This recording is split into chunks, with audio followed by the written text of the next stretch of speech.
We're going to be working on solving radical equations. We'll start with equations that have one radical. So that means that you're going to have an equation. You can see these examples here. Some of them will be square roots. I think I have some on the next page, which are cube roots or fourth roots. Or you could even have a exponent that's a fraction, because as we know, we now know those are roots as well. So in all of these examples that we're dealing with in the first group here, there is only one square root, cube root, rational exponent expression in our equation. So here's what we're going to do. We're going to start by isolating the radical on one side. So get it all by itself. Nothing else should be on the side with the square root, cube root, etc. Then you're going to raise both sides to the power that's the same as the index. You want to try to cancel out the radical. So you square both sides or cube both sides, or if it's, to the 2/3 power, you would raise both sides to the 3/2 power, because that's what would give you a 1, right? 2/3 times 3/2. Then you'll solve. The last thing you want to do is check to make sure that any solution you have is in the domain, because sometimes when you square both sides, since you got rid of the square root, you solve it and you end up with something that works in the squared version, but not back in the original version. So this is not just a fun step that would be checking your work. Come on, I'm a math teacher. I know we always say, check your work, and you don't, because that takes more time, and who's got that kind of time? But for radical equations, you actually have to do it, because you might be putting a box or a circle around an answer that doesn't work, because you didn't check to make sure that it works in the original. So let's go ahead and model that in some examples here. We're going to solve this first equation. I'll notice that the square root is already isolated by itself. So I'm going to square both sides. If two things are equal, then them squared is also equal. It's a weird phrase, them squared.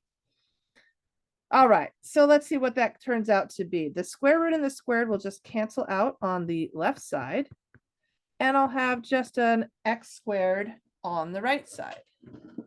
So now you have to solve the resulting equation, which appears to be quadratic. So I will work on getting 0 on one side and everything else on the other side. I'll try to factor that. That doesn't look too painful to factor. It is just a 1x squared.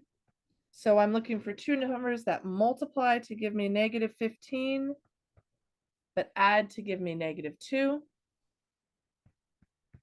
And that will give me two answers, 5 and -3.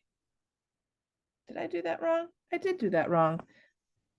Did you see where I went wrong? Right here, didn't I? Two numbers that multiply to give me -15, but add to give me +2. So I need a +5 and a -3, because I need them to add to +2. Okay, that looked better. So I do have two answers, -5 and 3, but I'm going to check them. And when you check them, you're going to check them in the original unsquared equation. So I'll start with -5. I have the square root of 15 plus 10, 25.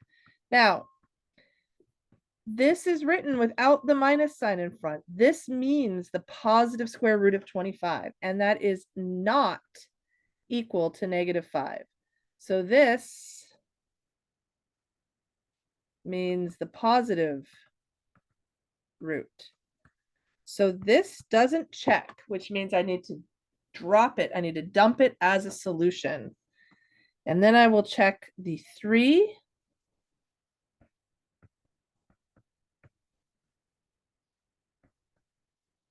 That tells me the square root of 15 minus 6, which is 9, is 3. The positive square root of 9 is 3.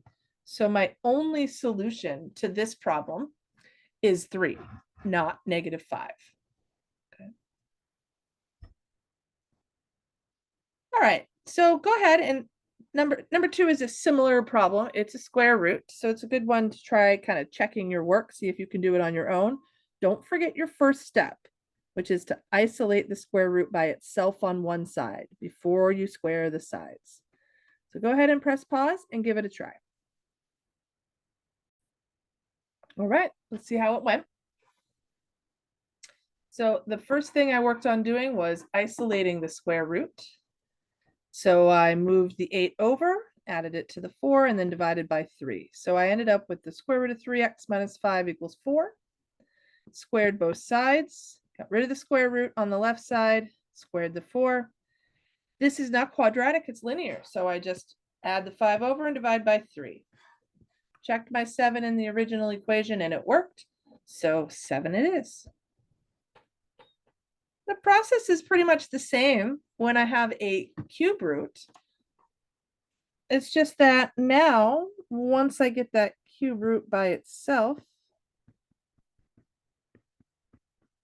I'm going to cube both sides. Don't let the negative on the right side throw you. Because this is a cube root can be negative. Remember, odd roots can be negative. So the cube root and the cube will cancel each other out. -4 times -4 times -4 is -64. Subtract that 1 over and divide by 5. Is that going to give me 13? -13. I'm going to check it. Cube root of 5 times -13 plus 8 equals 4. That would be the cube root of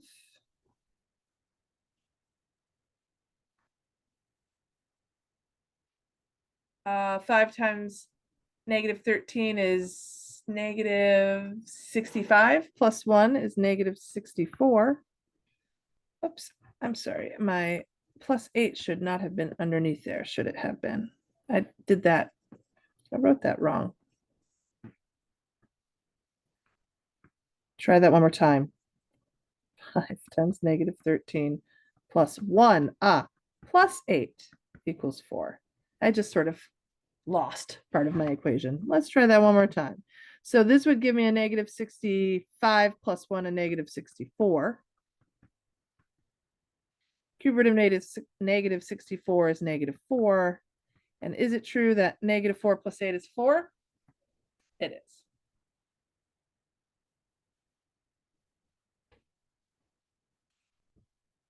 Okay.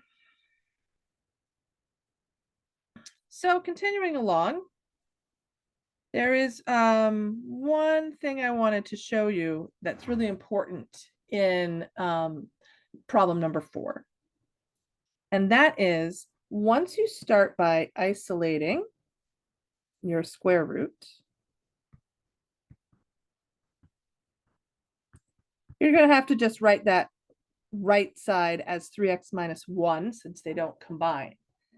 Pay special note to the instructions we had on the first page here. It says raise both sides of the equation. Okay. Whole side, not individual terms. So I'm going to show you in this example what that means. So everything we've had so far on the other side was just a number. But in number 4, we have an expression, 2 terms, 3x minus 1. So when I go to square, I square the left side and the right side, the whole side. I do not square the first thing and square the second thing separately. That would not be keeping the two things equal. I have to square the whole side, which means I have to FOIL out 3x minus 1 times 3x minus 1. So I think you could probably continue this problem on your own, but I wanted to make sure we pointed that out first. So once again, hit pause, finish that problem out, and see what you can make with number 5 too. It's the same idea. It's just a fourth root, right? So try 4, finish 4, try 5, press pause, and then come back. All right, here we go. So we left off kind of right here. I finished foiling out that right side. It is a quadratic equation, so I moved everything to one side and 0 to the other, and then factored. Setting each factor equal to 0, I got 2 answers, -2/9 and 1. And then upon checking, I found that the -2/9 did not work, but the 1 did. That was not what I wanted to be doing. Sorry. Move all this stuff so I can actually see it. All right, back on track. And so then number 5, my 3x minus 2 to the 1/4, you could rewrite that as the fourth root of 3x minus 2 if you wanted. It's not necessary. You can solve the problem without writing it as a radical. You're still going to isolate this thing by itself by moving the 3 over. And then you're going to raise it, since it's a fourth root, you're going to raise it to the 4th power. Well, let's say this had been 3/4 power. You would want to raise it to the 4/3 power, because that would be what will give you the multiply to 1, which is a whole goal. So in this case, the 1/4 power will raise it to the 4th on each side, cancels the exponent on the left, and it's a linear equation, so pretty easy to solve. And a quick check shows me that that was a correct solution.